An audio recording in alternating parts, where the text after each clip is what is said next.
Are we working now?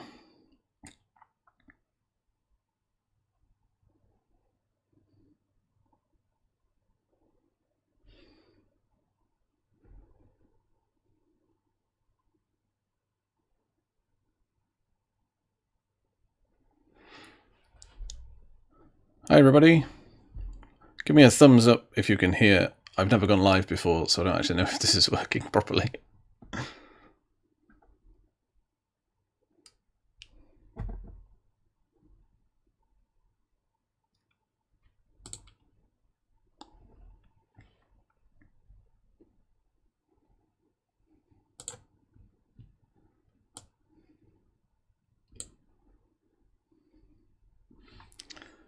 Foggy Man Bar. Cool. Thanks very much. Hi everybody. I don't know where everybody is tuning in from, but it's just gone 8 o'clock in the UK, and I am imaging the Orion Nebula tonight. I was on this target last night as well, and yeah, I've had about, I think, how many images have I had in already? I'm on image number 4 already, so that's pretty good going. So I've been imaging for about 15 minutes now.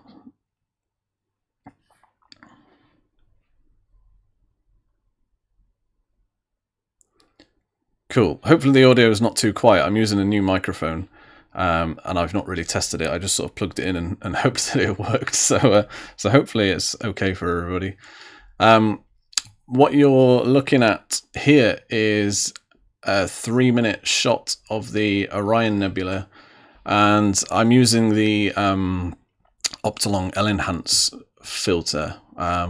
You can see that the core is really blown out here. That's just because it's so bright on a 3-minute image, but I started off my session by doing about 10-second exposures, so that you're really only capturing the sort of core detail here, and then you can blend the two images together in Photoshop or whatever software you use.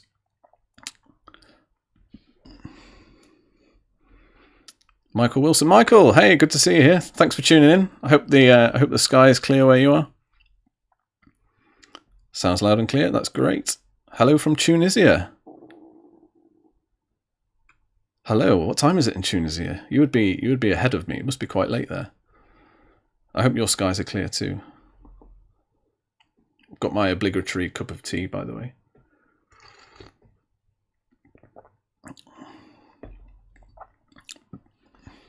Thanks for tuning in, everybody. Especially thanks for tuning in to those of you who have got a clear sky.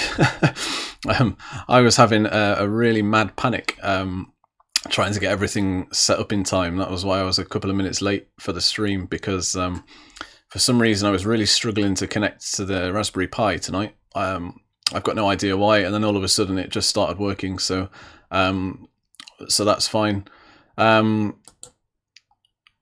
But I've got my guiding going. That seems to be going fairly well. I don't really pay that much attention to the stats or anything like that, to be honest.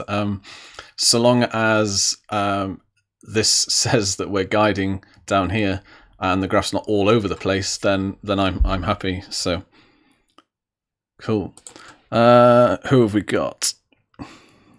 Oh wow, we've got all the big guns turning up now. Alan Wallace, hey man, how's it going? I've got your T-shirt just behind me. I was going to use it in my next my next vlog, but I'm ashamed to say that I haven't got it on tonight. And Helena, how's it going? Thanks. Yeah, this is a 3-minute shot. This is the one that just came off the camera a few minutes ago. If I just switch over to Photoshop, you can see that that is the stacked image from last night. I've not processed it at all yet. That's the stacked 3-minute shots. It's about an hour and 10 minutes worth. It's hardly any data at all. It goes behind a house really quickly for me at this time of year. And then that's the stacked output from my 10-second images, just so that I can blend the core in so that it's not blown out too much. Oh wow, there's loads more people than I expected. How's life with AstroBerry? AstroBerry is good. I was struggling with my connection to it for some reason earlier on, but it seems to be all working now. I've got a little bit of a love-hate relationship going with it. Like, it's like AstroBerry, the operating system is totally free. If you want to donate to it, you can, but it's totally free to download. And it's got PhD 2 in it and things like that. So it's absolutely brilliant. And the Raspberry Pi costs about 80 quid. So for the price, absolutely amazing. But I don't find the software that intuitive, if I'm being honest. When I see other people using like the ZWO ASI software and things like that, it kind of looks a lot more intuitive than this. But I've gotten used to it now, and I quite like it. You can't argue for the price. It's so cheap. Hello from Scotland. Hi, hope Scotland is clear as well. No clear skies in Germany. That's a shame. Hello from Rome. Hello, people all over the place. This is amazing. I should live stream more often. Tim Barham, currently imaging Andromeda for the first time, and just spent an hour on the Horsehead Nebula. Gonna send the camera off for modification tomorrow. Oh.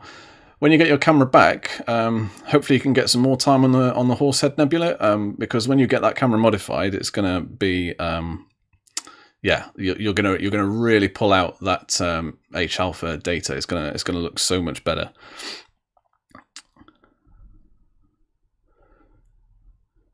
Michael, I'll have to leave in a minute. Astrophotography session and dinner to attend to. Yeah, I feel you. Like I say, I really rushed to get this together tonight on time, but I managed it in the end. It almost seems a little bit counterintuitive to do a live stream when it's a clear night, because everybody that would be interested in tuning into such an event will be outside taking photographs. But hey, there we go. Alan, all good, thanks. Trying some narrowband for the first time at the Mo. Oh, awesome. What filter are you using, Alan? Is that I'm using the Optolong L-Enhance tonight. That's the clip-in version for my DSLR. Yeah, which one are you using? Are you using that or something else? Let me know. Hope it fits. Yeah, I have tried on the t-shirt. It does fit. It does fit. I was really unsure. The sizing on Teespring's really weird. It took me ages to figure out what size I should get. Helena, colours looked amazing. Orion is blocked by a neighbour's tree, which I would love them to cut down.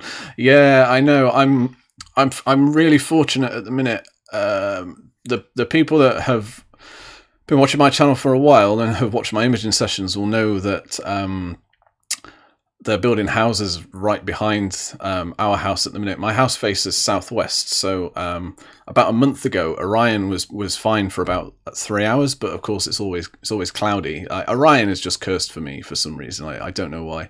And now I can still get some images in, but once those houses are up behind me, Orion is probably going to be a no-go for me, definitely at this time of year. I might get sort of December, January would be okay, but February I think it'll be a no-go because it'll be blocked by houses, unfortunately.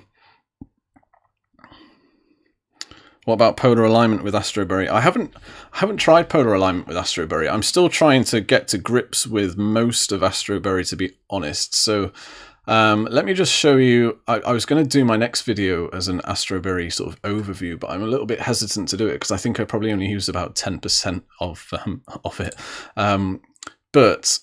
So this is what I have done at the moment. So this is the screen that you kind of get when you open up ECOS, which is the imaging acquisition software that's part of K-Stars.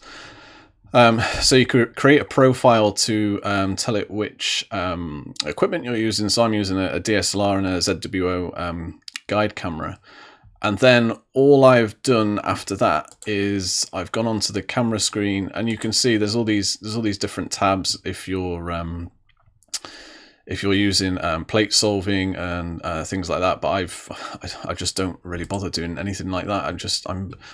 Clear skies are so few and far between that once I found something that works, I just kind of try and stick to it, and I'm a little bit hesitant to try anything new. So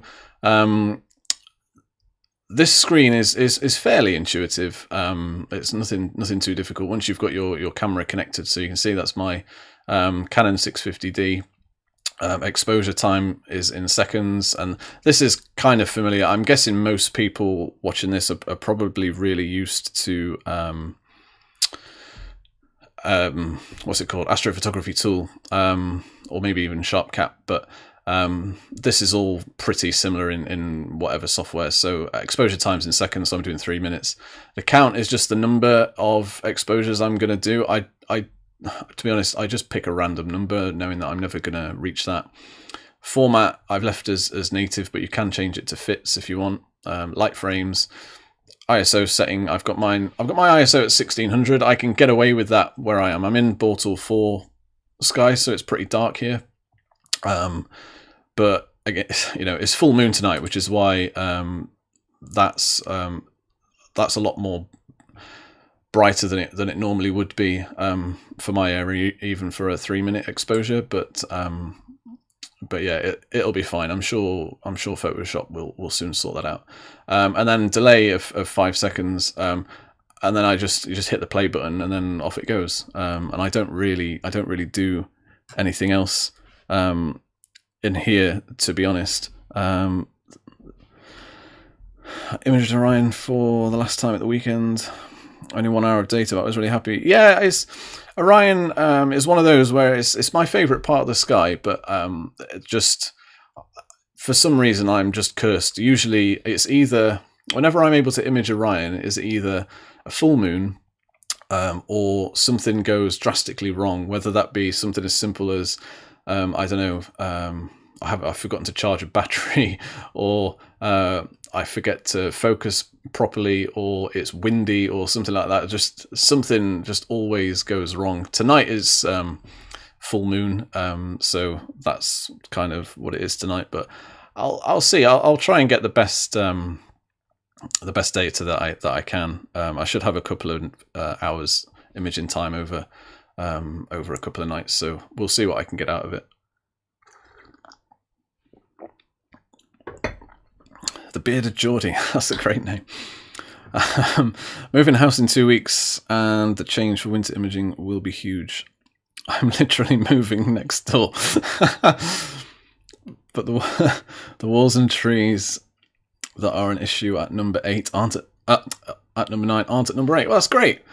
I mean, what better reason to move house than for getting rid of obstacles that block your deep sky imaging sessions? I totally feel you. I'm really pissed off that they're building those houses behind, because my imaging time is just going to be so drastically reduced. Look, I can still do a fair amount of imaging, but some targets, if it's the right part of the sky, I could literally image one target all night, because I can go from horizon to horizon, and I just can't do that anymore, unfortunately, which is a shame.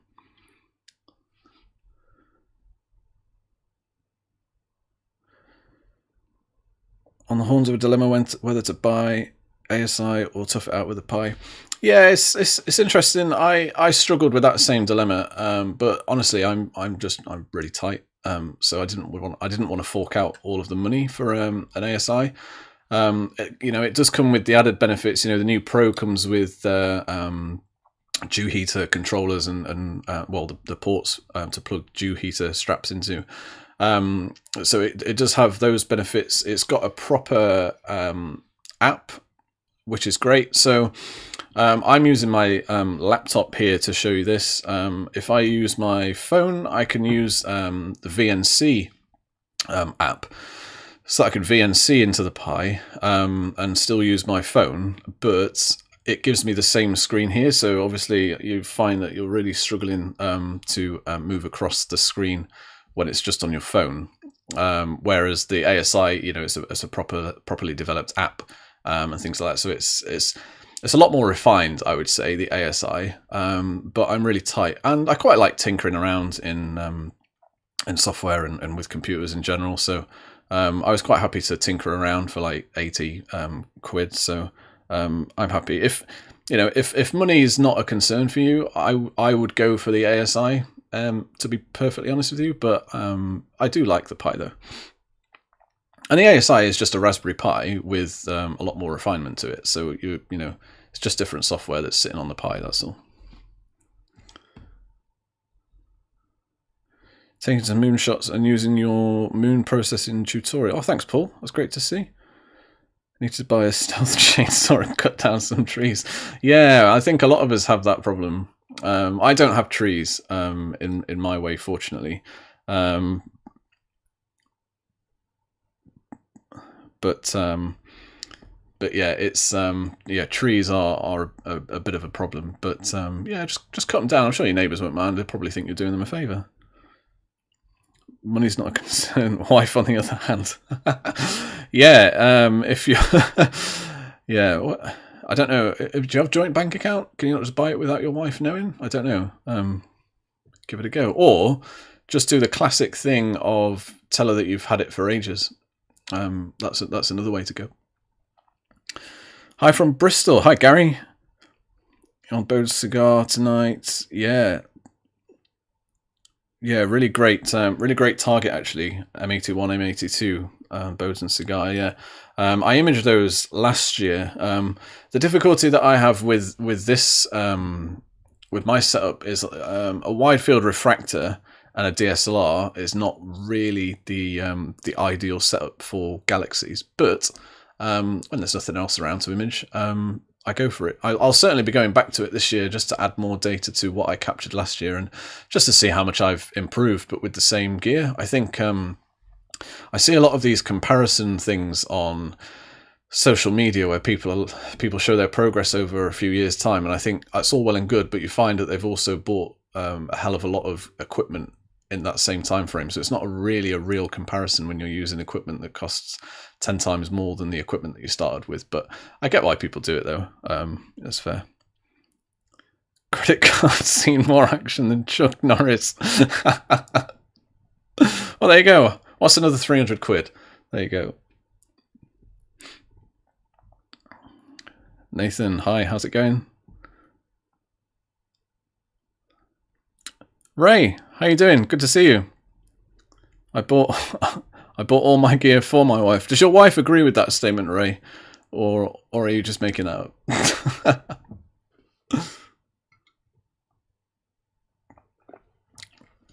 So for those that have just joined recently, what you're looking at there is a live 3-minute sub that's just come off of my my camera with my deep sky setup. If you're familiar with my channel, you'll already know what equipment I use. And this is the not that one. This is the raw stack out of Deep Sky Stacker from last night's session. So I was just going to go ahead and have a quick and dirty go at editing this one if my laptop can cope with AstroBerry live streaming and Photoshop. That's quite processor intensive, but we'll see. Yeah, judging by your reaction, Ray, I would guess that your your equipment is all for you and not your wife. What processing software do people use, by the way? I've always used Photoshop, but I kind of see more and more people going towards PixInsight now, which I know a lot of people say it's got a huge learning curve to it, but once you get used to it, it's all worth it. Yeah, I don't know how people really feel about it. There's loads of software. I mean, GIMP is totally free and has a lot of the same action sets. Affinity Photo as well. Let me know. Mark, hello from Ohio. Hi, thanks for tuning in. Hope you're having a good Friday afternoon. It is Friday, isn't it? I get confused. Yeah, Friday. All the days are the same these days, aren't they? I'm almost working from home basically every day now at the minute, and all the days just kind of seem to blur into one, to be honest. I've managed with GIMP, but it's a learning curve. Yeah, I think Photoshop. Yeah, I think Razine on the Astrophotography channel, he's got some GIMP tutorials. And I was using GIMP for something else the other day, just because it wasn't. That's all I've got on my work laptop, and it seems pretty good. It's got a lot of the same features that that Photoshop has in terms of adjustments that you can make. The power that I like for in Photoshop at the minute is all of these Astronomy Tool action sets that I did on a video recently, which was probably like the best 15 quid I've ever spent, because it just took my images to the next level without really having too much knowledge on what I was actually doing. Photoshop. Hello from Sweden and a failed Sky Guider test 30 minutes ago. Why was it a failed test? What went wrong? Was it egg-shaped stars? Was it a focusing issue? What was the issue? Let me know. I'll see if I can help while I tinker. I keep talking and I've actually completely forgotten what I was actually doing in Photoshop. I'm a total live stream noob. I think I already did this, didn't I? I did already do that.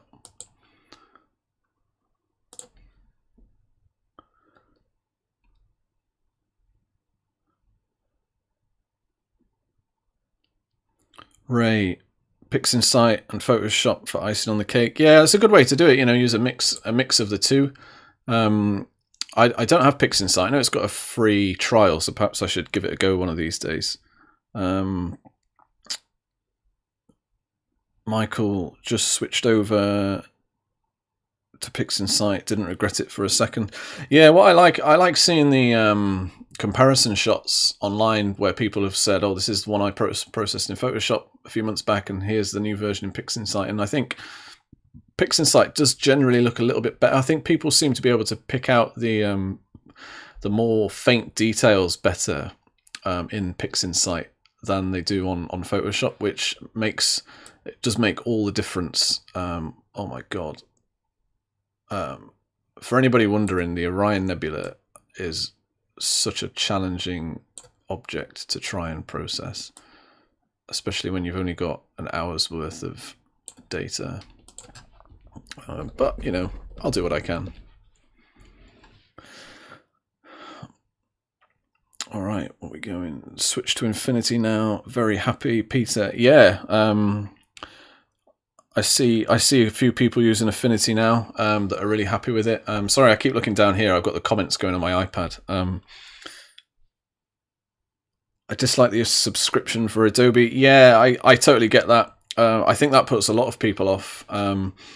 I kind of cheat a little bit at the minute because I'm a part-time student, because I'm doing a degree. I get it at a student discount, so I get Photoshop and Lightroom for something like £8 a month, which is a bit cheaper than it would be normally. Not a whole lot cheaper, but every little helps. But I was kind of already using Photoshop for other things anyway, but I use Adobe Premiere to edit all the videos on my channel. So for me, the subscription is worth it. But yeah, I totally get why the subscription would put people off, because you know, it's worth it, but I still don't like paying for it, if I'm entirely honest. But there we go. All right, polar alignment was poor and my camera battery ran out. Yeah, been there. If you're using a DSLR, I've recently switched over to a dummy battery. I did have a few issues with it, but I've sorted it all out now. Dummy battery is a great way to go, especially if you're in Sweden, where I imagine it is currently absolutely freezing cold. That battery is going to run out really quickly. So yeah, it'd be worth investing in a dummy battery and getting power from that. With regards to polar alignment, I think polar alignment can be tricky, especially when you're first starting out. And those star trackers, I've got the Star Adventurer, and the equatorial wedge is not, when you're adjusting the latitude, it's not the smoothest of actions. So it does take a while for me to get polar alignment right on the Star Adventurer. I don't know if the Sky Guider Pro is the same in that respect, but just take your time with it, I think, is my best advice. And you can practice it during the daytime with an object that's far away. If you just get the app on your phone, there's loads of different apps. I use one called PS Align, and you can change the reticle to whatever polar scope you've got so that your screen matches what you can see through the polar scope. And that way you can practice on a far away object during the daytime, and just get it, say it's somebody's chimney pot, just get the top left corner of the chimney pot in the place where Polaris would need to go when you're polar aligning. And it's not wholly accurate, but at least it gets you into a bit of a routine of just finding out how to move the tracker around to get an accurate alignment. And then when you are going to polar align, if you can, try and do it just after sunset, because Polaris is one of the first stars that you'll be able to see in the sky with your polar scope. So when you're looking through your polar scope to polar align, just after sunset, it'll be the only star that you can see in the field of view, so that that one, it's definitely the right star, because I think some people struggle with that when they first start out figuring out which star it actually is. So that's one tip. And then another tip, just take your time with it and just keep practicing. Like everything, it does come with practice. It does get easier. But yeah, polar alignment is a huge learning curve for everybody, I think. So you're not alone. We've all gone through it. Paul, Deep Sky Stacker, Cyril Photoshop, StarNet++, mainly experimenting with Affinity. Yeah, StarNet is an interesting one. I've recently used that to. Sorry, I can't talk and edit photos at the same time. My multitasking is atrocious. Just ask my wife. Yeah, StarNet is an interesting one. I've used that a few times to remove the stars from my images, and then sort of edit them back in later, so that I can just play around with the nebula, which I like. I know that a lot of people use that to produce completely starless images, and I did do that once on the North American Nebula, but it's just not for me, to be honest. I know a lot of people quite like that look, but I'm not a fan personally. But each their own, I guess. Bearded Geordie, super green with all of this. Got a Star Adventurer and a Sony A7 III. Learning Photoshop and Lightroom from YouTube, so I can't blame the gear when it looks like a dog's dinner. Yeah, astrophotography. There's so many learning curves on everything. Let's just have a look at how this is all going in here. Make sure my guiding's not gone astray. Yeah, astrophotography. You need to be a good photographer, and understand the principles of photography. That's one thing to learn. Another thing to learn is just understanding telescopes and the mounts, polar alignment, filters, all of that sort of stuff. And then above all that, you then need to have a little bit of sort of technical savvy, I think, to get certainly when you get to this stage, to be able to guide properly and use image acquisition software, all of that sort of stuff. And then, if you then do get a clear night and all of that works, you still then need to be able to actually process the image. So you need to be good with, whatever post-processing software you use. So in my case, Photoshop. There's a lot to it. So, people need to give themselves a break, I think. But yeah, it is really hard. But there's people that have been at this for a long time. There's loads of tutorials for everything on YouTube. There's quite a few of us on YouTube for astrophotography. So hopefully between all of us, we get most things covered. Bearded Geordie, you've helped me no end, and lately, cheers, old fruit. Yeah, no worries. I owe you a beer or three. Yeah, well, maybe. I'm really hoping that that we can do star parties sort of towards the end of the year. I know the guys from First Light Optics would do with Stargazers Lounge would do a star party in Herefordshire in November, which is not very far from me. I'm really hopeful that we'll be able to do something like that later in the year, because I've since I started YouTube, it's been, we've been in lockdown. I've not actually met in person anybody in the astrophotography world, which is a real shame. But yeah, hopefully we can do that. Agree with the dummy battery coming from freezing Toronto. Yeah, I bet that's cold. I have 2 batteries, but having to keep swap them midway is a bit of a faff and messes up my polar alignment. Yeah, I totally agree. It is a challenge with batteries. My rig now, I'm completely on mains power for everything now. That's a change that I've made literally in the last month, maybe not even that long.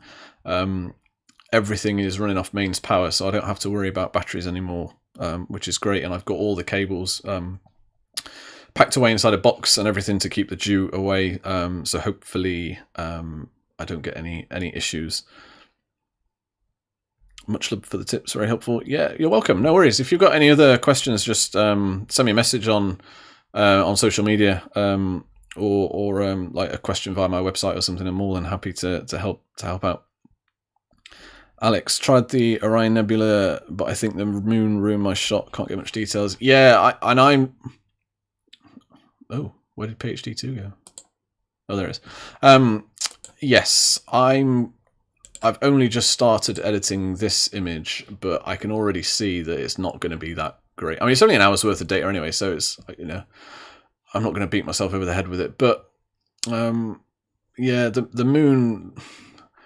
The moon's a bit of a bitch, isn't it? Let's be honest. Like, it's a nice target in its own right, but you know, I don't image the moon that often, and when I do, it's either because it's completely blocking the things that I actually do want to image, or it's because there's nothing else in the sky that I can really image with my gear at the time. So I think, well, why not give the moon a go? But yeah, if I get rid of the moon, I would. To be honest with you, controversial opinion. There we go. I said it. It's out there.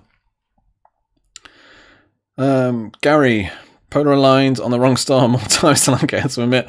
Yeah, totally been there. Which is why I learned that it's best to polar align. It's not always possible, but when you can, polar align just after sunset, and then you'll know you'll always get the right star. And B, some my celestial mount away to dark frame optics to get tuned, and we get a few clear nights. Typical. Yeah, the same thing happened. I sent my DSLR away to get modified just over a year ago, and the same thing happened. We had like a week in, just a full solid week of clear skies, which was the 1 week that I didn't have my camera, which is absolutely typical. That's how it goes in this game. The universe just seems to work against us for some reason. Hello to the 40 people that are here. I didn't expect to get this many people, especially when most of the UK is on a clear night. My subs are looking not great at the minute. There was a bit of clouds rolling in earlier. I don't know if there's a thin layer of cloud over this, but this is not looking as good as it did last night on the individual subs. But there we go. Well, I'm in Durham, but since the word party is involved, it's worth the drive. Yeah, I mean, they do star parties all over the place, but I was mostly interested in that one because I talked to the guys from First Light Optics quite a lot, and I know a few of them go to the star party in Herefordshire, and I've never been, so I was really eager to meet loads of people there. But we'll see. Yeah. But yeah, I hope Durham's all right. My wife's from County Durham. She was born in Bishop Auckland. I don't know. I don't think my wife's watching. She's downstairs playing on the Nintendo Switch. I've got her iPad too, so she's probably not watching. Ollie's Astro, good day. Good day from Australia. I won't try and do an Australian accent, Ollie. I won't embarrass myself that much. But thanks for tuning in. What part of Australia are you in? It must be really early in the morning there. Like it must be like 7, 8 o'clock there, surely. Cheers from Connecticut, Northeast US. Just built my AstroBerry image following your video. Can't wait for my guide scope to get here. Yeah, thanks for watching. I hope that video is useful. If you're sort of reasonably sound with a computer, it's not very difficult to put it onto the SD card to get it loaded up. But I thought some people might find it useful. Paul, I miss the Astro shows. Love looking at all the scopes. Yeah, I was down to go to I can't even remember what it's called now. But it was in Coventry, I think, and it was meant to happen last March, and I'd booked myself to go on it, and then obviously lockdown happened and it got cancelled at the last minute, which is a real shame. I was really looking forward to going to that and meeting people, but hey, hopefully we can do it all next year. Stewie, and in the UK, get clear nights on full moon. Yeah, what is that? So it's so it was clear last night. It's clear tonight. It's meant to be clear again tomorrow night, and it's full moon. It's typical. Yeah, it's never clear on new moon in the UK. I don't know about any other country, but that seems to be what it's like. When it's a full moon, we are always under clear skies for some reason. But yeah, new moon, you've got no chance, and it's a real shame, especially where I live. I said back towards the beginning of this live stream, I'm in Bortle 4 sky, so it's really pretty dark here, and unfortunately, it's never clear on a new moon. But when it is, it's absolutely pitch black outside, and it's fantastic. But yeah, Stewie speaks the truth. Yeah, he certainly does. Sharp cap is very good, pretty much essential for down here in Australia. Yeah, I can imagine it is. Your polar alignment on the southern hemisphere is much trickier than it is for us lucky folks in the northern hemisphere with Polaris to use. I've been talking too much. My tea's gone cold.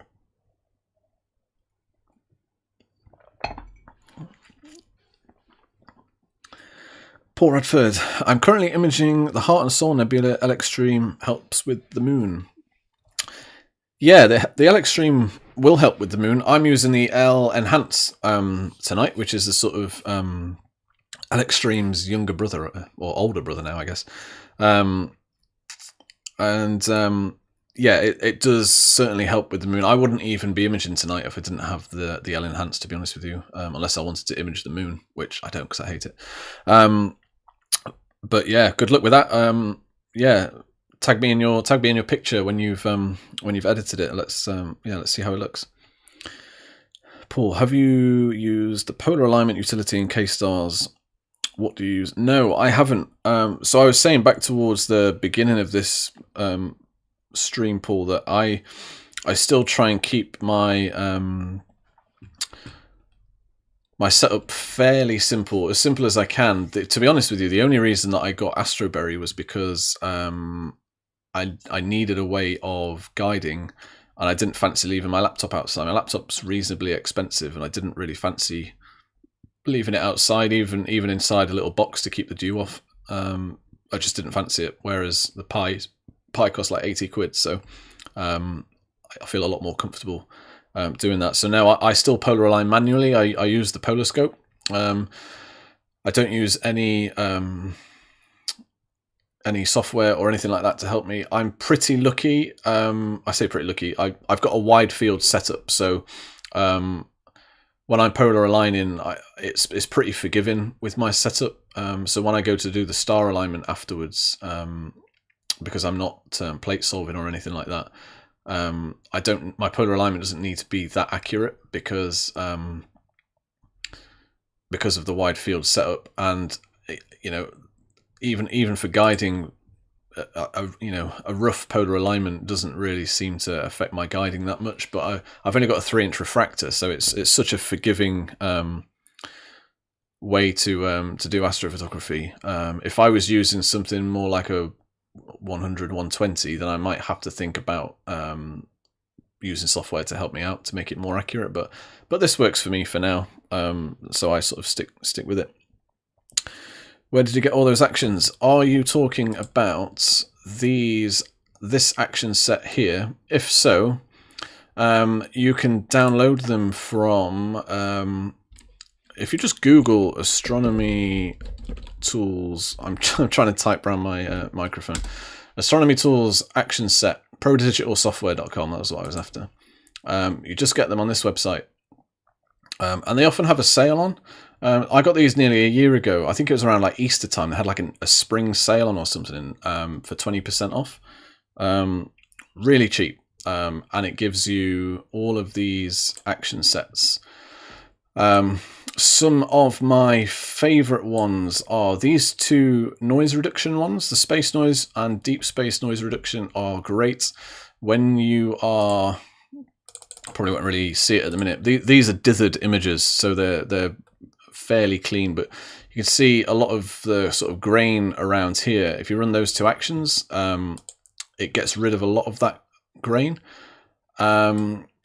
Another one that I use a lot, so I use these two all the time. Enhanced DSO and reduce stars. That just makes the deep sky object that you've imaged just pop more, and the same for the light and DSO and dimmer stars. I use that one every time. Not on full aggression. I usually, at the most, I'll use 50% opacity when I do that.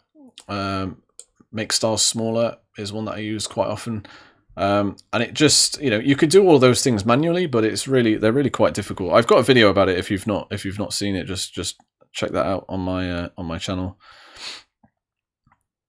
I'm from Newcastle, but pushing it up, living here, hoping to get up to it. Yeah, Kielder Observatory. Yeah, I hear that the skies up there are amazing and probably some of the darkest that you can get in the country, actually. Yeah, my father-in-law's from, I don't know where in Newcastle you're from. My father-in-law's from North Shields, so they moved down here a few years back. In Victoria near Melbourne, 7:30 AM on a Saturday, sat here with a coffee. Yeah, nice. Well, what a great way to start your morning. Bit of astrophotography and a coffee. Brilliant.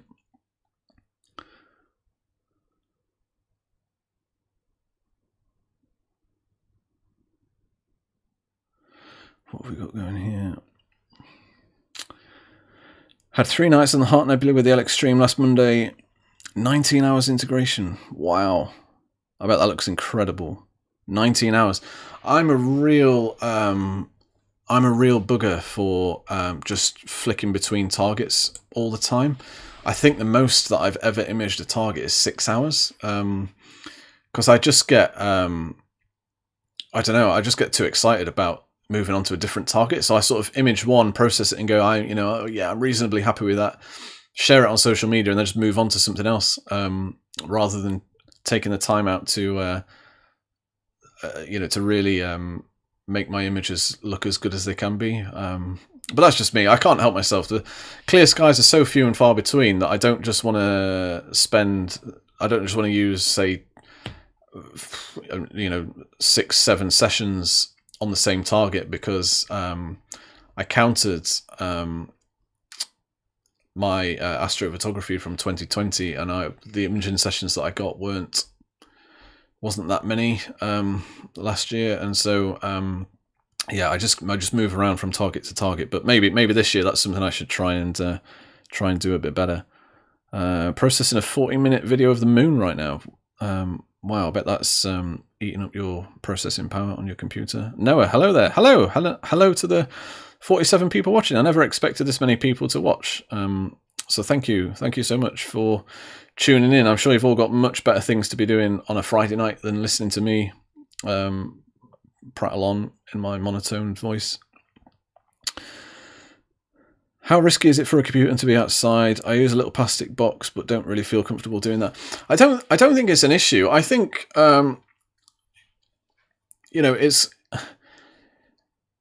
it's plugged into the power, so it's going to keep warm. The battery will keep it warm if you keep, especially once you've finished playing around with the laptop. If you close the lid and everything, it's going to keep itself warm. Especially if it's in a box with the lid, I think it will be absolutely fine.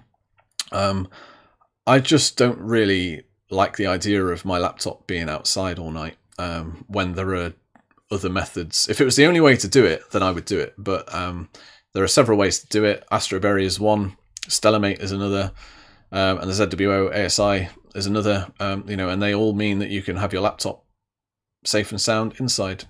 I'm not concerned about my laptop getting stolen or anything like that. But yeah, I just don't fancy it being outside. It's just over there. I'm looking at it longingly. Greetings from Greece. Many people state that you should not buy a light pollution filter because it can mess up with your white balance. However, white balance can be fixed in most cases. What's your opinion on these filters? Yeah, I mean, white balance, I wouldn't really worry about it. If you're shooting in RAW, which you should be, you can change your white balance in post-processing anyway. So I wouldn't really worry about that. My white balance is always set to daytime, which sounds really counterintuitive, seeing as we're imaging at night, but it's always set to daytime. But yeah, if you wanted to, you could change it in Photoshop. Light pollution filters, it really depends on where you are. I'm in Bortle 4. If it's new moon, I don't really need a filter. I don't need a light pollution filter anyway. The L-Enhance, which I'm using, isn't a light pollution filter as much as it is a narrowband filter, isolating specific wavelengths that you would find in emission nebulae. So when I'm imaging the Orion Nebula or the Heart and Soul Nebula and things like that, I'm isolating the wavelengths that I want to capture, and that will make your images better regardless of what Bortle scale you're in. But Bortle 4 and less, you don't really need a light pollution filter, but narrowband filters are certainly a way to go. But yeah, I don't know. I don't know why people would say that you shouldn't use a light pollution filter. If you've got light pollution, then you should absolutely use a filter because it will make your images better. I don't even know how to say that, Bearded Geordie. What's that? Hazel Rig? Is that how you say that? A pit village near the airport. I don't know how you say that. I'm embarrassed. I'm English and I can't even pronounce that.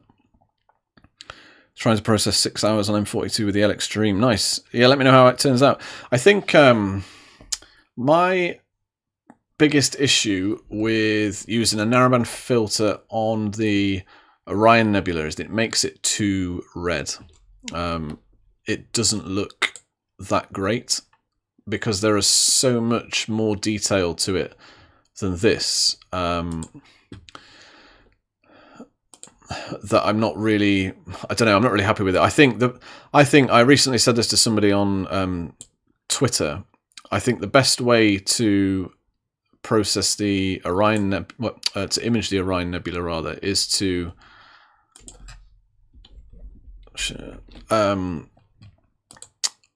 use a narrowband filter and then blend it with some bog standard RGB data because you'll capture so much more nebulosity all around here that you just don't get with the L-Enhance because it filters it out.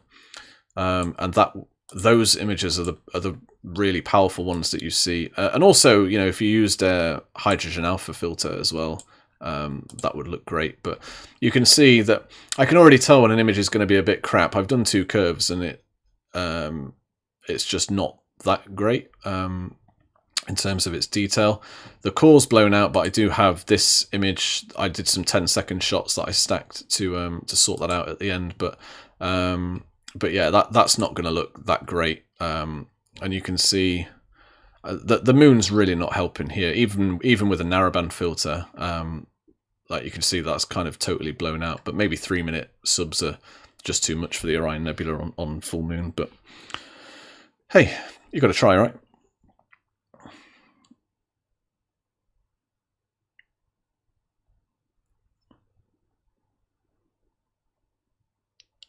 Greetings from New Jersey. Carla, hi.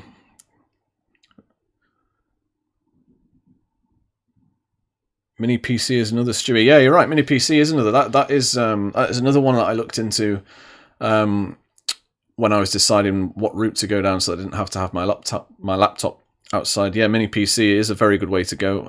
Plenty of people use those, and they're fairly cheap as well. You can get a decent one for not that much over 100 quid. So yeah, it's definitely a good way to go. There are I don't have anything against the people that have their laptops outside or anything like that, but yeah, if you are looking to avoid that, there are quite a lot of options to go through. What have we got? Imaging Horsehead Nebula tonight with dual band filter. Never used it before, so new post-process workflow to learn. Yeah, good luck, Tom. Let me know how that turns out. Look forward to seeing it.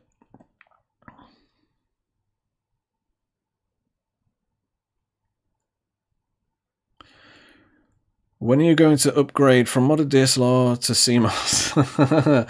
Yeah, that's a great question. Have you seen how much they cost? I don't know. So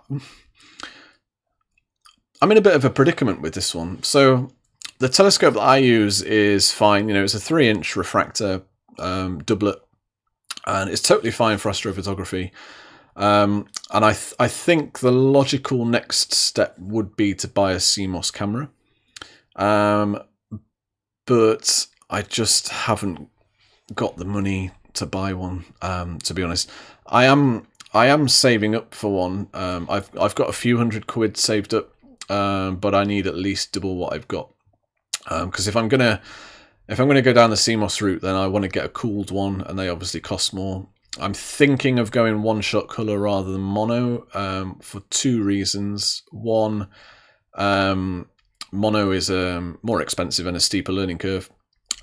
2, I don't really feel like I get enough clear skies to justify mono at the minute, and one-shot color would just be so much easier, and I wouldn't need to mess around as much. So it is a plan of mine to get a CMOS camera, but yeah, it's just a case of being able to afford one, unfortunately.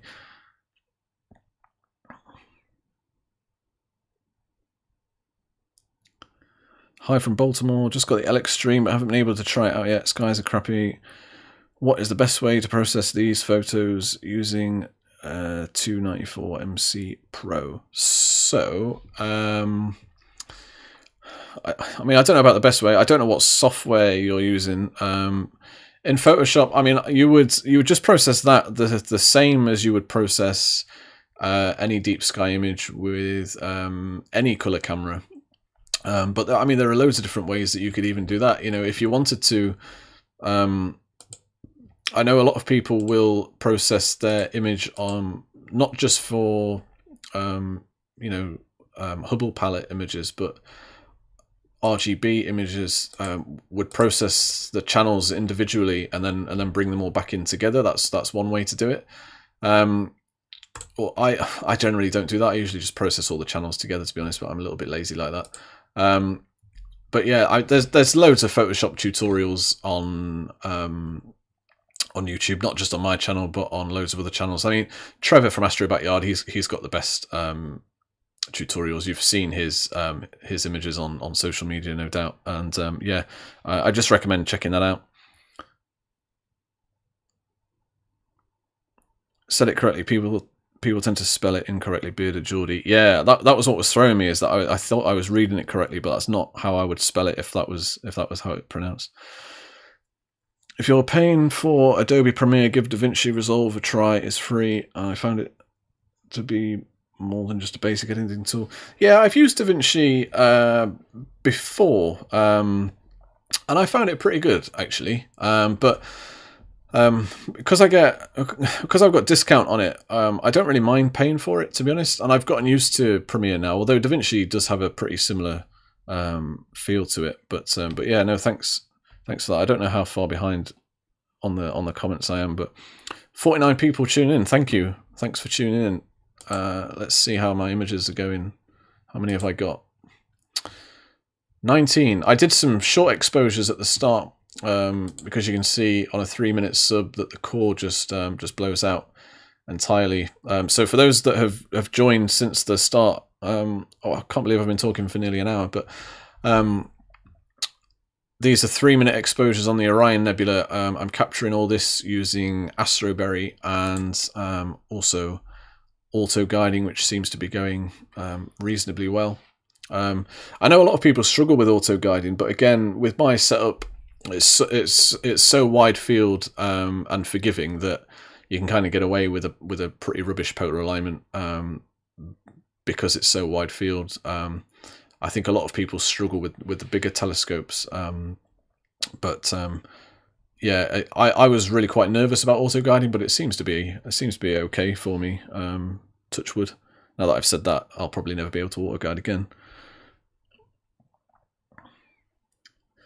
Mark Chast, haven't had a clear night without the moon nearby. So I've only got, yeah, that's the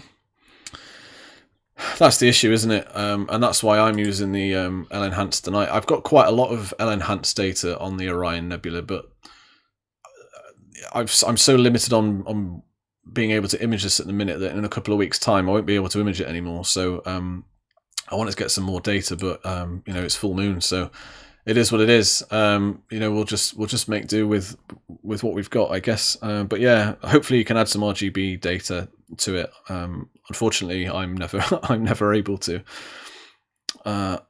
I like M42 best in HA RGB. Yeah, I totally agree. There, yeah, HA RGB for Orion Nebula. It does look pretty incredible.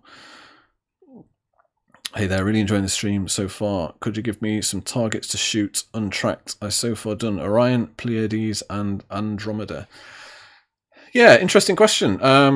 They're 3 good targets because they're all visible to the naked eye. I don't know what lens you're using or anything like that, but if you've got a wide field lens, then give Orion on a wide field shot a go. Here is a JPEG of an hour's worth of data on Orion. That was using the 50mm f1.8, the Nifty 50 lens. So you can see there I've got Orion's Belt, Barnard's Loop, Horsehead and Flame Nebula, Running Man Nebula, Orion Nebula. That's a really nice image to shoot. And you don't, at 50mm, you know, you can get away with slightly longer exposures without any tracking. If you've been imaging the Pleiades next week, if it's clear, I can't remember what day it is. It might be next Wednesday. Mars and the Pleiades have got their sort of a mini conjunction, if you like. They're going to be as close together as they're going to be. So that would be a really cool shot to image as well. Much like it was with, I think it was Venus and the Pleiades last year. That was a pretty cool shot. So you could try that. But another thing you could do is just go on to Stellarium and just have a look. But you're untracked, you're going to want to focus on the really bright objects. So I think you've got most of those already for this time of year. And then if you want to up your game, then you want to get a star tracker like the Star Adventurer or the Skyguarder Pro. KSX Gaming, imaging, Orion Nebula, William Optics 73 DSLR, laptop outside. Nice one. Great. What I like about the laptop outside is that it kind of forces you to be outside under the stars, and then you can sort of sit there and look in, and it's amazing how well your eyes adjust to the night sky. And you can actually see you know, faint satellites going over and things like that, which is really cool. You wouldn't normally get to see that.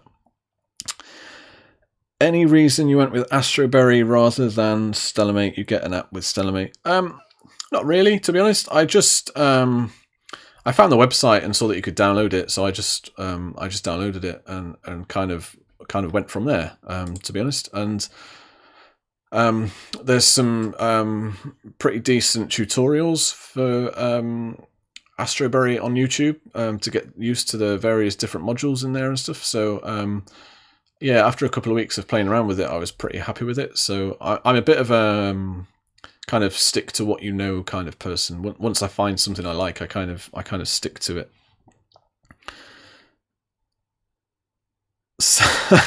Sell the wife, get CMOS, job done. Couldn't agree more. Could not agree more. Yeah. I mean, quite frankly, you know, the wife's quite expensive anyway. So yeah, I'd save an absolute fortune. Yeah, that's a great shout. I'll mention it when I go back downstairs. Hopefully she's not watching, because I'll know if she is, because she'll come upstairs in a minute and kill me. Stewie, I'm shooting the Heart Nebula, center of it. Subs look pretty good. Oh, great! Yeah, I really like the Heart Nebula. It's a really fun target to shoot. I actually printed. I've got it around here somewhere, just up there. I printed my Heart Nebula shot out from last year. What's the L-enhance like with a full moon, Ryan Valentine? So is it on the screen yet? So that's that's what it looks like on Orion. To be honest, Orion's probably the least best target to image on a full moon because it's so bright and the core is so bright. So and yeah, it's pretty close to the moon tonight as well. It wouldn't normally look like this. If I go to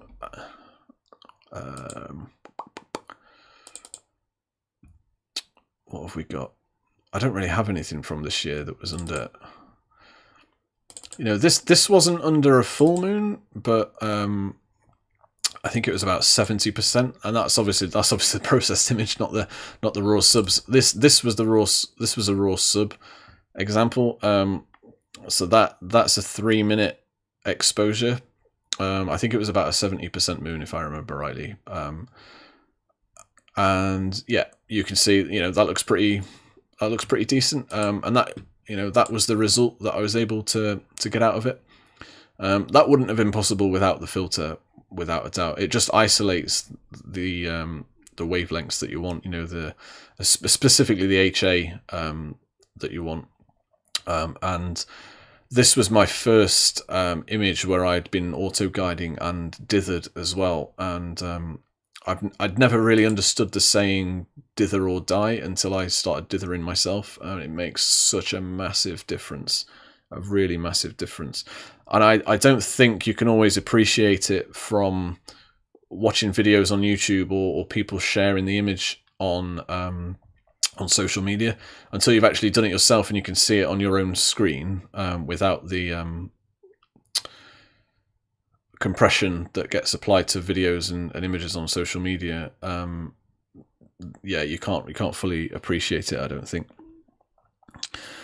Mark Bentley, how would a 300mm f2.8 prime work for astrophotography? Yeah, that would work really well. At 300mm you would need a tracking mount, you would need the Star Adventurer or something like that. Otherwise you'd be at 300mm you'd be limited to like just a couple of seconds per shot, so you wouldn't really get very much data. But yeah, 300mm f2.8 would work really well.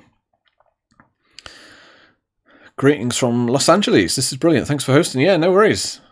Welcome. Thanks for taking the time out of your day. Westlake, checking in from Canada. Great to have you here. Paul Radford, do you still image in the summer? Hard work waiting for 11 PM just to get a couple of hours a day. Yeah, tell me about it. Annoyingly, last summer was pretty decent actually for astrophotography. And I was pretty much just not sleeping most nights. It was really tricky. What I started to do was I'd start imaging at about 11, especially if I was at work. You know, I get up at 6 o'clock for work. I'd start imaging at about 11, and then I would set an alarm for the middle of the night at, say, 3 o'clock in the morning, or, you know, depending on what I was imaging. And then I'd tear down the rig in the middle of the night and bring it inside. And then, yeah, get up for work and sort of rinse and repeat. So yeah, lack of sleep was tough over the summer, but also no Astro Dark over the summer.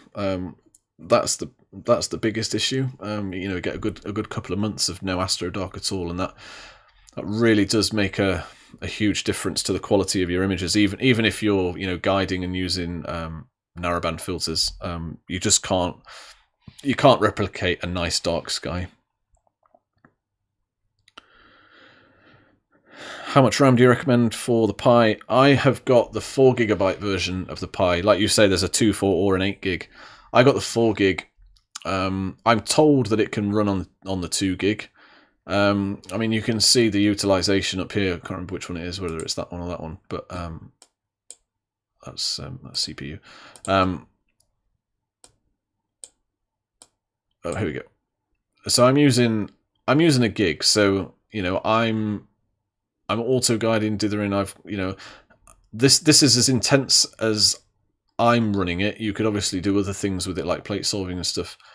So I'm using a gig of memory at the minute. So it's totally feasible that 2GB would suffice. 8 gig's absolute overkill. You don't need 8 gig. I went for the 4 gig just in case 2 gig wasn't quite enough, but I think 2 gig would work fine. But honestly, it's only like 20 quid difference between 2 gig and 4 gig, so yeah, I'd go for that. Good to know about the Nifty 50. Never thought it would be good enough for AP. What f-stop did you use? I used f2.8 on the Nifty 50.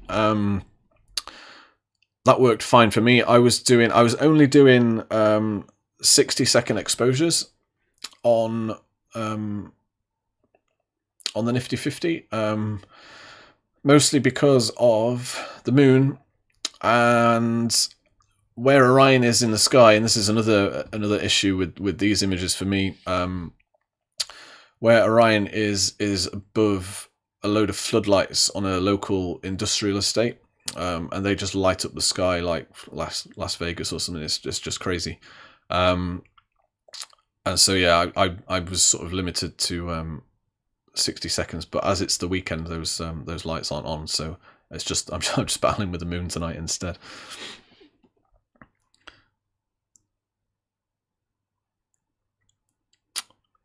Missed your beginning. What gain did you use on your camera? So I'm using a DSLR, so it's not gain as such, but ISO. I'm using ISO 1600, which is generally what I would use these days. I either use 800 or 1600. Looking at these subs, I'm kind of regretting my decision to do 1600. I think 800 would have been a lot better. But hey, it's a bit late now.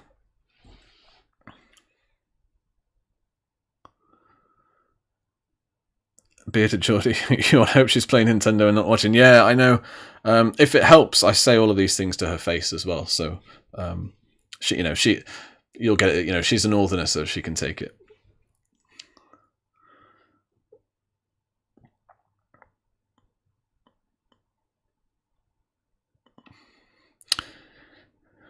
Yeah. Thanks for confirming f2.8 from the image. Yeah, I saved it as f2.8.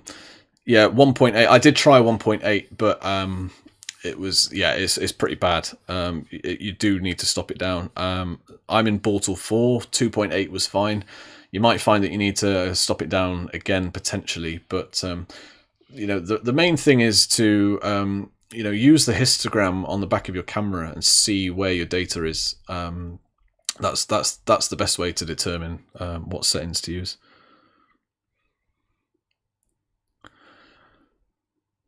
Hello from Miami. Hi. How's Miami? Is that nice and hot this time of year still? I'm from the UK, where it's generally miserable pretty much all the time, much like the people. What Bentley? Cheers for that. Also got the 100 to 400 f 4.5. Just starting to look at deep stuff. Time to move away from moonshots. Yeah, I like the moon as its own standalone target. I just wish I could choose when the moon did and didn't appear, because as I was saying earlier, it tends to always be there for when I'm trying to do deep sky stuff on a clear night. Yeah, it's always a pain. But it is I mean, some of the images that I see on social media of the moon are phenomenal. They look really, really good. Much better than anything I could take. How many pixels do you dither by? I'm just doing 1. Not sure if I should go higher. I think I'm doing 3. I think I should be able to check that in here. Dither 3 pixels is what I'm dithering by. I did Google it. I can't remember what I read, to be honest, but what I did read, I can't remember. I think there was like a little formula you could work out or something, but 3 pixels was what I settled on, and that does seem to work pretty well for me. You can see the dithering coming here, and then it settles down, and I've got a 5-second delay between each exposure just to allow the dithering time to settle before taking the next shot. That seems to have worked on the last. I think this is my maybe 5th time auto guiding now, and that seems to have worked for me pretty well on my setup. Your setup might be different. I don't know what setup you're using, but yeah, that seems to work for me. Robert Chandler, good evening all. Good evening to you, sir. Stewie, what DSLR are you using? I'm using a Canon 650D, and that's modified as well.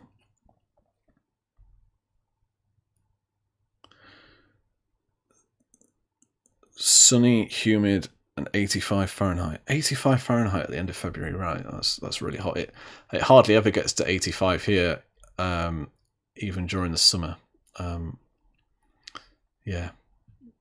Okay, let's have a look at trying to make this look reasonable in Photoshop.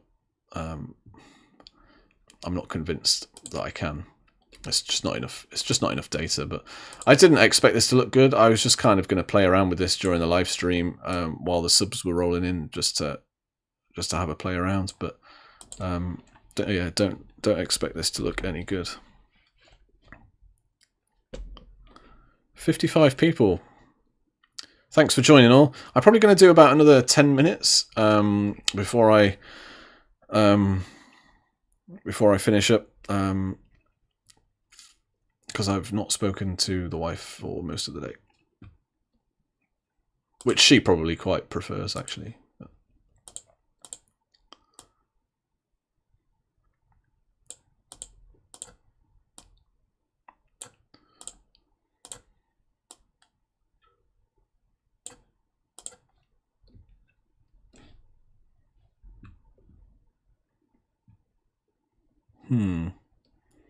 Yeah, this is looking okay. Does anybody use Gradient Exterminator as well? It's not really. I don't really have a whole lot of gradient on here, to be honest. But let's just see if this looks any better by running it. RC Astro Gradient Exterminator. It's a really, really powerful thing. I see a lot of gradient in images from mostly from beginners on social media, and it's something that I really suffered with when I was first starting out, because you're just trying to stretch your data to the absolute max, especially when you're just starting out, because you're so excited to pull everything that you can out of it. But you risk a lot of gradient in your images, even if you do take flats, which I know a lot of beginners skip as well. So okay, that was made a reasonable difference, but not really. There wasn't a whole lot of gradient in there, but that's a really, really powerful way of making your images look better. My chat seems to have frozen, I think, unless nobody's talking. That's totally fine. Gives me a chance to process this, because I'm not very good at multitasking.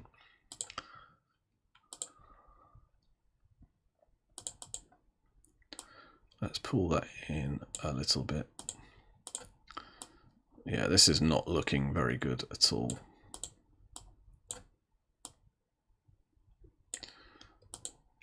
It's just something about Orion that hates me, and I don't know what it is. Oops. While that's running, let's have a look at how our subs are looking. That looks okay. I think I can image until about 10 o'clock tonight, when Orion goes behind a house. So yeah, I've got probably about another 40 minutes actually before I have to stop imaging on Orion. And normally I would move on to something else, but with the moon being as bright as it is, I don't think there's really anything else that I want to shoot at the minute anyway. So yeah, I'll probably call the imaging a night at 10 o'clock, but I'll stop this live stream reasonably soon. Yeah, right, okay, let's run this one.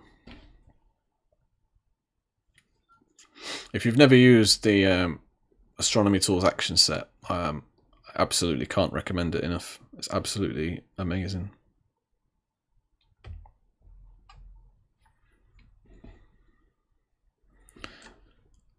I'm watching this on my iPad as I talk to you, and it's amazing how how much better this looks on my screen. I thought it looked rubbish on my screen, but it looks even worse on the live stream. Okay, what else? What next? Let's try. I don't really need to minimize the stars very much in this one. Certainly not like that. Oh, wrong one. Highlights.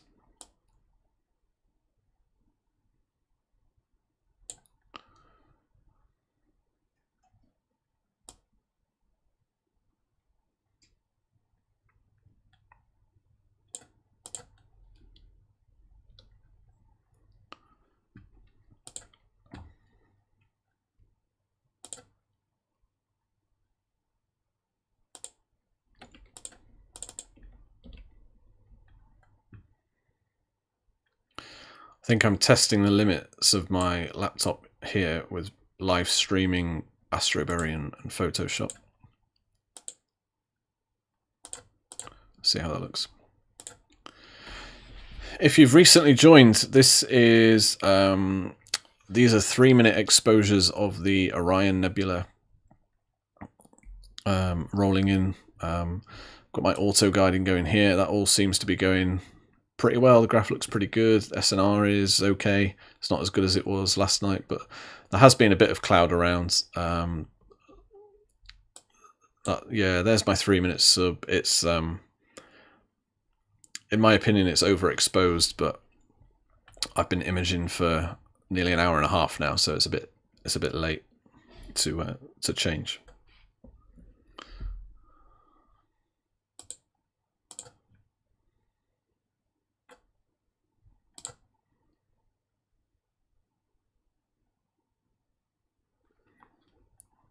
Sorry guys, my chat has totally frozen.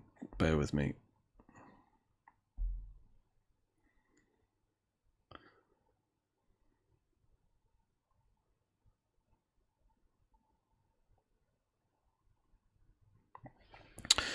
Right. Oh, sorry, I've missed loads of messages here.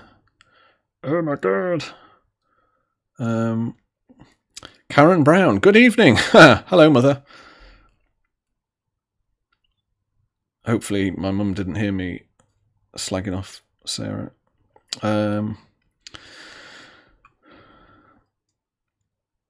a first telescope, I was stuck between the 72 ED or the 130 PDS.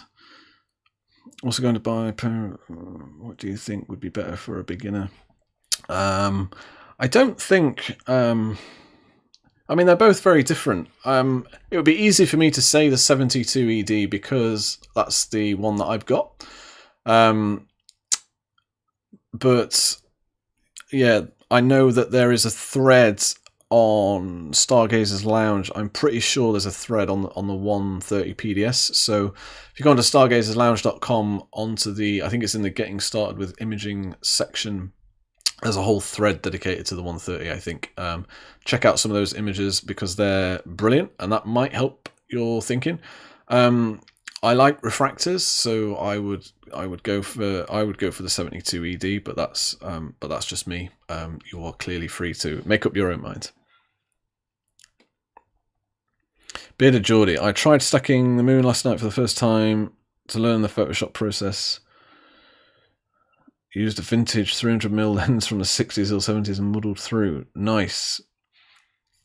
How did that turn out, Bearded Geordie? Did that look good? Oh, the edit is crunchy. It looks like it was taken on a bloody camera from the 60s. Yeah. No comment on that. Ollie's Astro, I would probably go with the 72 ED, start wide as a beginner. Yeah, that's a good point. The 72 ED versus the 130. Wider field is easier to begin with. That's for sure. I can attest to that. Westlake, what gear is next on your wish list? It's a good question. Depends on money. If I'm talking about money's no object, I want to get a cooled CMOS camera. That's on the wish list, but I've got no particular camera in mind, but I need to save a significantly more amount of money than what I currently have for that. Towards the lower end of the spectrum, I wouldn't mind getting a hydrogen alpha filter, the clip-in version for my DSLR. I'm getting a little bit I also wouldn't mind a new telescope, if I'm being honest, because I've got the older model of the 72 ED. The older model, the tube is 10mm longer, and the camera rotator that they have that allows you to thread in a 2-inch filter. I can't focus with my telescope using that, so I can't buy 2-inch filters, which is really annoying because it means I have to buy the clip-in filters for my DSLR, which means if I then did get a CMOS camera in the future, I'd then also have to buy more filters. So I also wouldn't mind a telescope. So basically, I just want everything, is what I'm saying. All right, my ATQ5 was secondhand. I got it half price secondhand just over a year ago. I got it November 2019. And that was one of the older models. I think that one's like 12 years old. So that's getting pretty old. I mean, it still works fine, but that's getting pretty old, so I wouldn't mind upgrading my mount as well. So yeah, basically what I'm saying is I want a whole new setup. So if anyone's got £5,000 to spare, I've got a great way of spending it, is what I'm trying to say there. Thanks for the heads up on Pleiades and Mars. Yeah, you're welcome. Good luck with it. I think it's I mean, you could do it anytime now. So basically, whenever your night is clear would be a good night to do it. But yeah, it's one day next week. I think it's Wednesday when it's Wednesday or Thursday when it's going to be the Mars and the Pleiades will be closest together.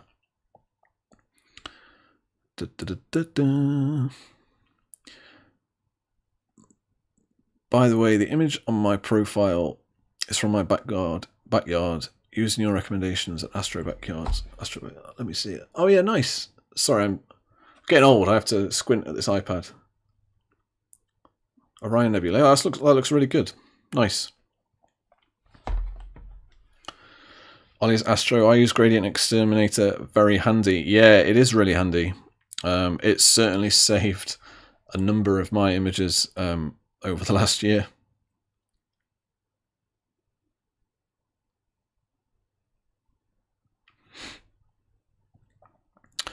Wormhole to Cosmos. Hello from Canada. Hello there. I like Canada. I've been to Canada before. Do you think hot pixels could come from too high of a gain? Is it better to use as long as possible? Thanks. It's better to... Ooh. I wasn't expecting that. I'm not sure. Do you just see that on this sub here? That there. I'm not sure. I've got some scaffolding poles behind my house. But I didn't start hitting them last night until, well, probably about another 20 minutes. So I'm not sure what that is. I'll keep an eye on that on the next sub. Yeah, with regards to gain, I mean, I don't know if you're using a DSLR, just use the histogram on the back of the camera to look at where your data is. You don't want to be overexposed, and obviously you don't want to be underexposed either. So use the histogram. Obviously, you want to expose for as long as possible, while maintaining a good amount of signal over noise, which is not really what I've got here.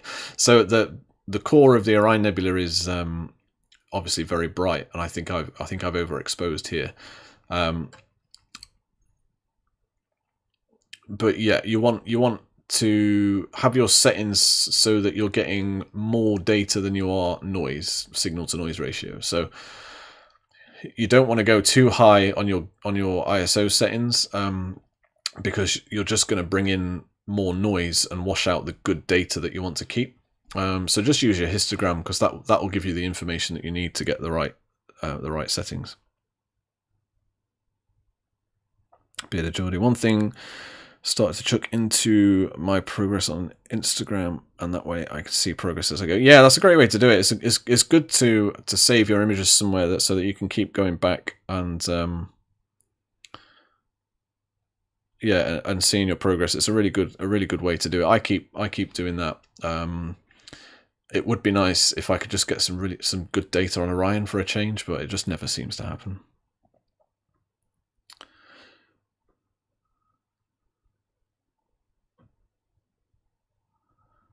I'm really far behind on this chat, aren't I?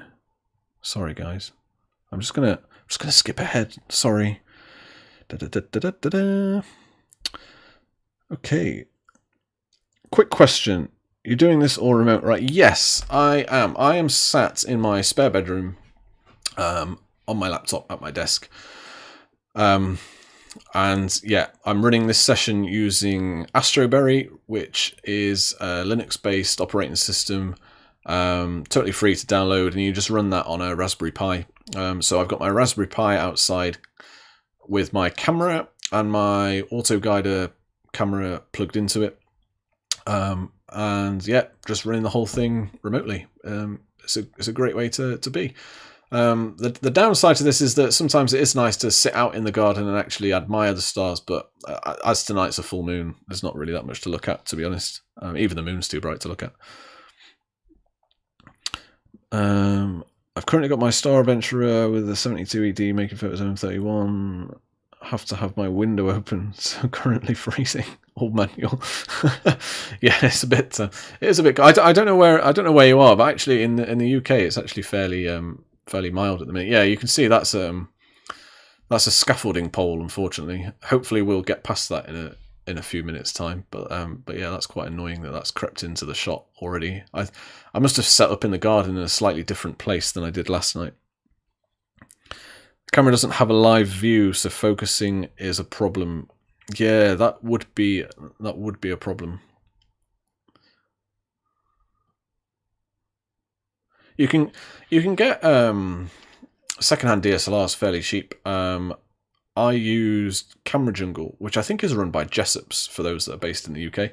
And you buy secondhand cameras from there. I got my camera that I'm using tonight, or if my mum's still on the live stream. I think my mum actually bought it me for Christmas, but it was about 180 quid.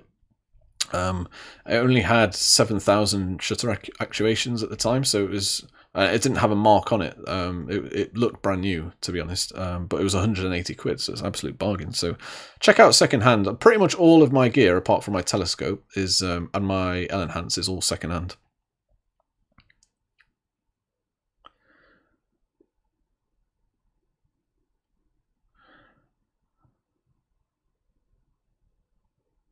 Alex, where should the data in the histogram be to be okay?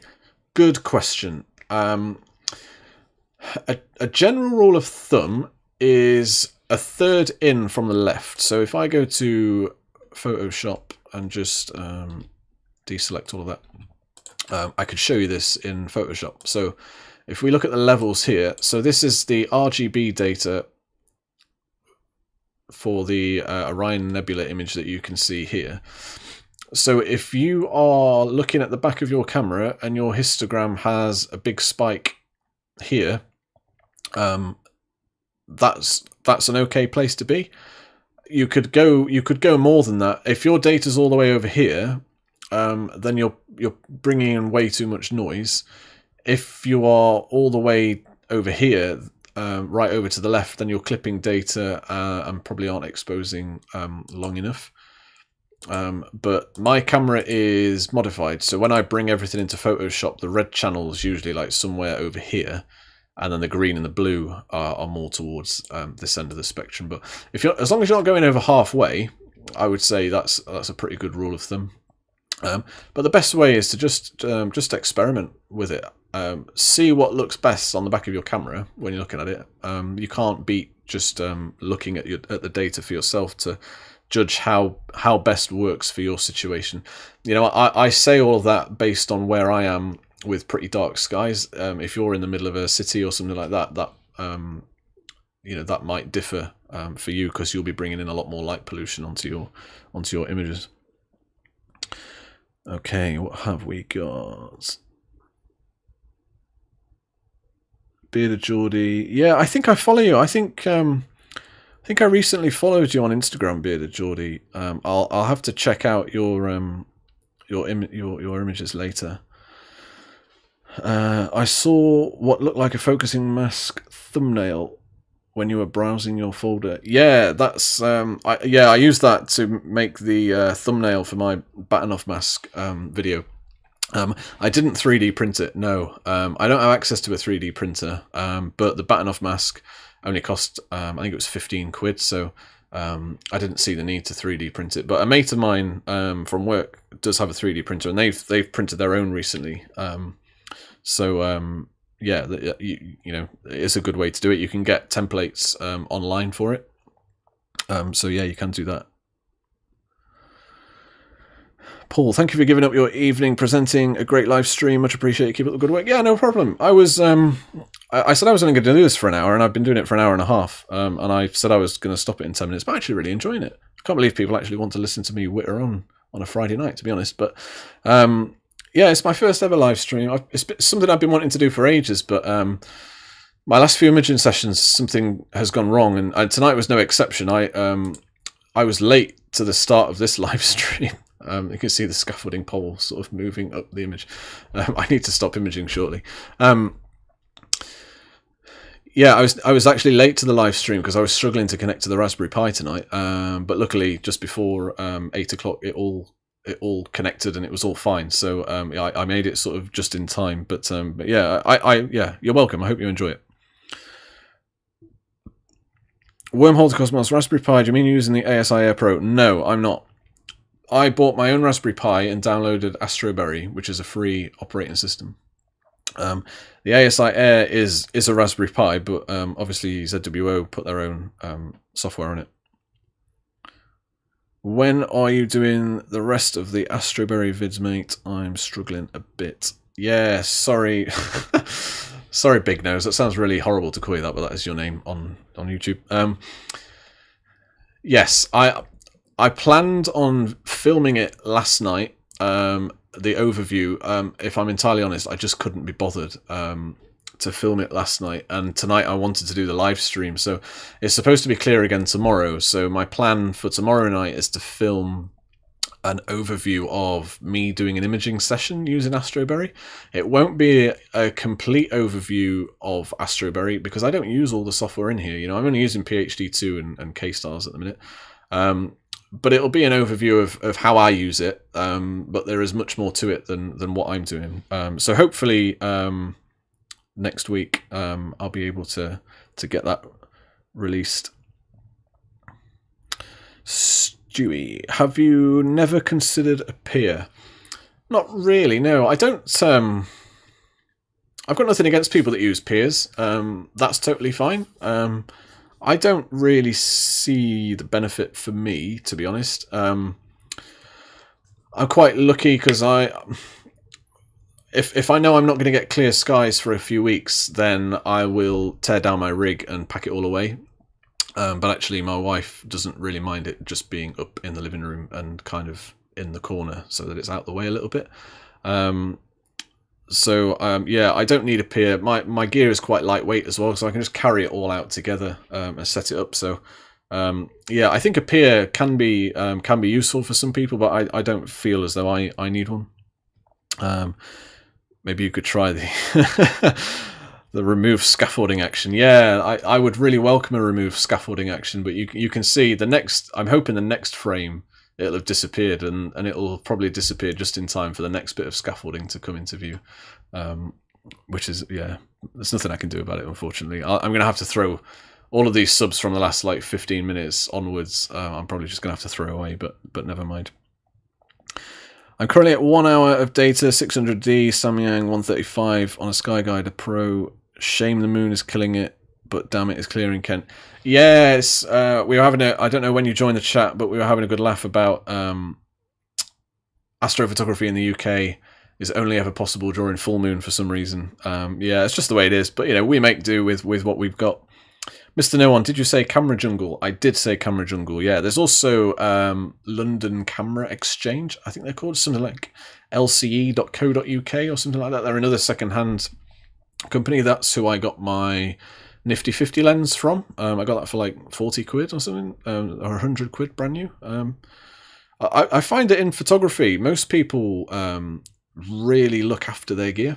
It's true in astronomy as well, like telescopes and mounts, and everybody seems to really look after their kit, and I think that's why it holds value still when being sold secondhand.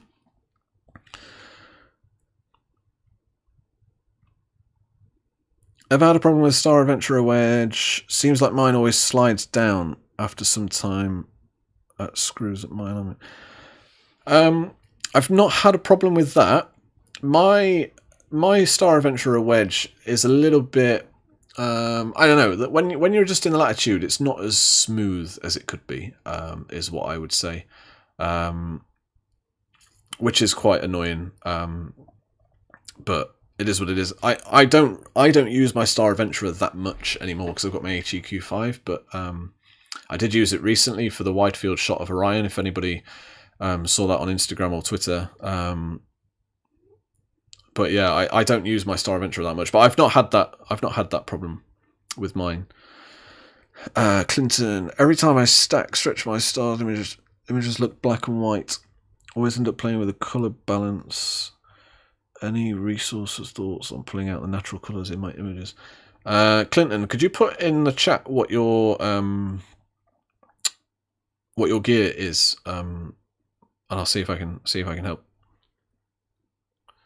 Bearded Geordie, is this your first live one? Yeah, it is. Yeah, I did my usual thing of not really testing it beforehand either. I just kind of I'm using OBS here to connect to YouTube so that I can control like the microphone and stuff. But yeah, I just kind of connected that to YouTube and hit start streaming in it and hoped that it worked. And it seems to have worked okay. Yeah, I don't know about the mic though. If somebody could let me know if the mic is either too loud or too quiet, that would be great because I'm only using this for the second time. And I noticed when I was editing my AstroBerry installation video, I noticed the audio was quite loud and I had to dial it back quite a bit. Currently trying to capture the same target with AstroBerry setup. Yeah, nice one, Tom. Good luck with that. Bearded Geordie, LCE are cracking. I bought my Sony gear from there, and they're really good. I think I bought 2 things from LCE, and yeah, they've been really good both times. And what I like about it is it's the stock that they've got in their shops around the country, so you're not limited to the shop that you've got. You know, my local LCE shop would be Cheltenham, I think, which isn't all that close to me, to be honest with you. Yeah, LCE is a great website. Camera Jungle is another good one, but they, if you're wanting second-hand lenses, I would say LCE are better than Camera Jungle. But if you want a body, I found that Camera Jungle generally have more choice, but that's not always the case, though. Livid Lake, know exactly what you mean. There have been 3 clear nights in the last week and a half. Yes. Yeah, and the Pleiades, obviously being a broadband target, really difficult to shoot during a moon. I really want some time on the Pleiades and Andromeda, but I've not been able to yet because I just can't do it during a full moon. What are your thoughts on LED street lamps? I've been tempted to purchase a filter, but don't want to waste money when everything will go LED at some point soon. I've recently purchased, I'm still waiting for it to arrive, the IDAS D2 filter, which has been specifically developed to block out as much LED light as possible. It's obviously not possible to block out all of it. Let me see if I can get it up on First Light Optics website. Yeah, this is the one that I'm getting. I'm getting the clip-in version for my DSLR, but you can see the blue line is white LED, so you can see the big spike there, and then you will get some creeping in, but it's gonna block out most of it. I got that because of the light pollution that I've got from floodlights just down the road from me. Otherwise, I wouldn't really need one. But yeah, my thoughts on LED streetlights. I think they're better than the old sodium ones. You don't really get the same glow as you would from with LEDs as you would from the sodium ones. To be honest, we've got LEDs all around our village now, and the sky is better than it was. I had to fight for months to get a shield put on the back of the street light that's right in front of our house because it was shining into my back garden. And yeah, it was a real pain for imaging. Finally got one. If they fitted those as standard on the back of the lights, then then I would be all for it. But they don't seem to. They only, or certainly Gloucestershire Council only seem to fit them when people like me complain about them, which is annoying. I mean, it's literally just a tiny piece of metal that's like this big that goes on the back of it. Took the guy like 2 minutes to fit it. It wouldn't cost them anything to do it on every street light, so I don't know why they do that. Sound is perfect. Winging it for the win. Yeah, too right. I spend my entire... I wing everything throughout life. There's no point in planning anything. Sounds fine. Audio's good. Oh, good. I'm glad the audio is okay. I was trying to... I was a bit worried it was going to be too loud. Imaging Monkey Head Nebula tonight. Nice. I've not... Robert, I can't remember if I follow you. I'm sorry, because I'm really terrible with names, and I can't remember if I follow you on social media or not. But yeah, tag me in your picture. I've not imaged the Monkey Head Nebula, so I'd be really interested to image that and see what it looks like. Clinton using an unmodded Canon T8 75. I think I've got that same lens with the Star Adventurer. I'm wondering if it's the low quality lens. Yeah, I struggled with this. I can't remember, Clinton, what did you say you were imaging? Oh, you didn't put a specific target, but yeah, I've got that same lens, and it's essentially just a kit lens, and I struggled with that as well. It's really, especially with an unmodded camera, when I tried to image the Orion Nebula with it, it wasn't great. Pulling any sort of colour out of it was really quite tricky. It probably is down to that. There's nothing wrong with your camera. As such, the T8 is a perfectly valid camera to use. But obviously, the better quality the glass, the better quality your images are going to be. So yeah, you might want to invest in either a small refractor or a better quality lens. Canon 5D Mark II, should I modify it or leave it stock for wide field Milky Way shots? Depends what your preference is. My preference is deep sky objects, particularly nebulae, and therefore modifying my camera was an absolute no-brainer. But I already had one DSLR, and I got another second-hand one so that I could modify it so that I could still use my other one for normal photography. So that is one way to go. I wouldn't, if it's your only camera and you want to use it for multiple things, then I wouldn't modify it. I would get a second camera and modify that. I don't know whereabouts you're based, Wormhole to Cosmos, but if you check out cheapastrophotography.com, you can actually buy modified cameras from WAN directly. I didn't do that. I just sent mine off to him and got it modified. But that is something that you can do.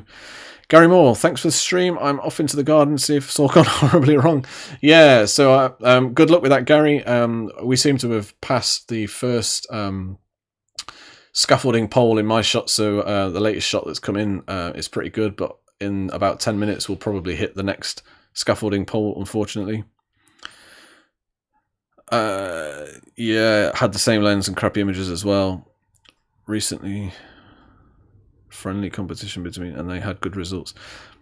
Yeah, so yeah, Nico and Trevor did their sort of competition, and yeah, they both got really good images out of it. And I need to know what their secret is, because I could never get a very good image out of that lens. But hey, they're two big players in the hobby, so they obviously know what they're doing. I think my chat's died again. Bear with me, guys.